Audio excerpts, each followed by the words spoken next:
So the Bank of Canada has to raise interest rates again. We're at 5%. Inflation is still running amok. And the Liberals/NDP are still mentally challenged toddlers who can't understand basic economics or refuse to, however you want to slice it. The original title of this video was "The Leaders of Our Country Are Effing R-Word," but I think that might get slightly demonetized, so we'll go with the much more sanitized version you see here.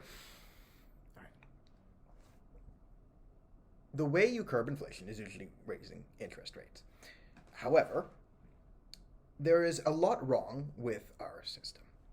One, the inflation numbers are a lie. There are real ways to calculate inflation, but official inflation numbers, so you see the Toronto Star and the dum-dums who work there and write there, say inflation's actually going down. Well, one, it's not going down. It's just the rate it's increasing is less than it was the previous month.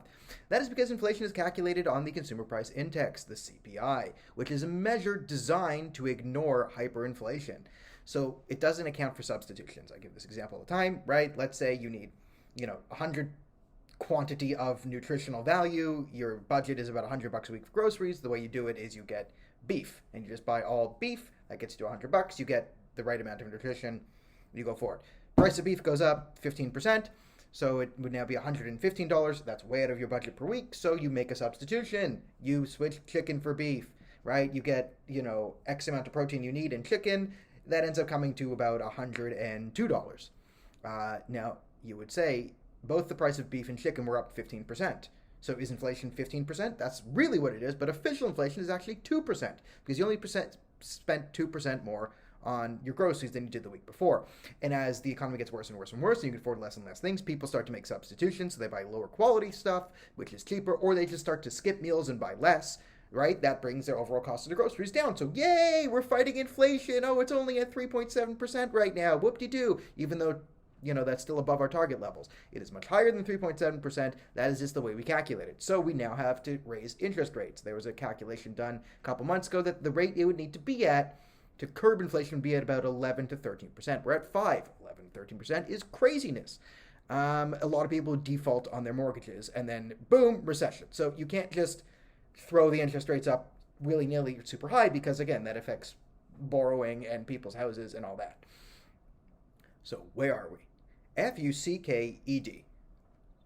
Superly effed.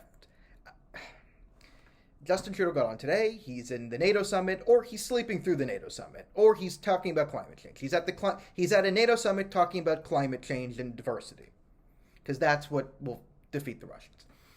And he's with you guys. He is with us. He's with us. He understands. That's why he continues to literally fight fire with more and more inflationary nonsense, grocery store rebates, climate rebates. What is the other? We're talking some other rebate he's giving. Oh, child benefit, just throwing money at people. Like, I get it. Free money sounds nice, but that is what drives inflation.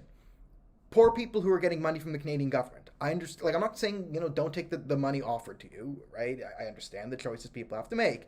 But what you need to understand with Justin Trudeau and Jagmeet Singh along is pretty much for every dollar they give you, they're increasing your cost of living by more than $1.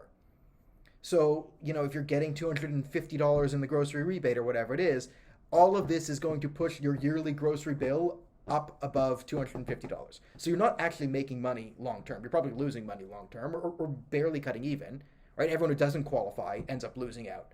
So we hurt more and more people, but these sort of momentary, inflation's really high, right? So we just throw money at people, and then we've bought off the media, or they're stupid. They're really stupid people, and they don't understand inflation, or they're trained in French economics, so they don't understand economics.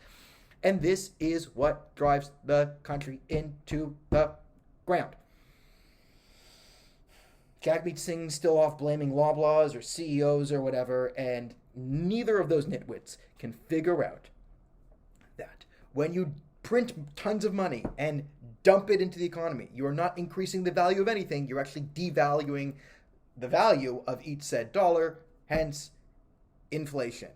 If you really want to fight inflation and help Canadians, cut taxes. Carbon tax is a tax on everything. Cut it. Corporate tax should be zero. It's a stupid tax. Capital, make life more affordable by letting Canadians keep more of their money. That will increase their spending power, lower taxes so businesses are more competitive and people will spend more in the economy. And if business taxes are lower, then, people can put out lower prices. You have more money, you can spend more money. Oh, wow, it's almost as if I passed the 5th grade.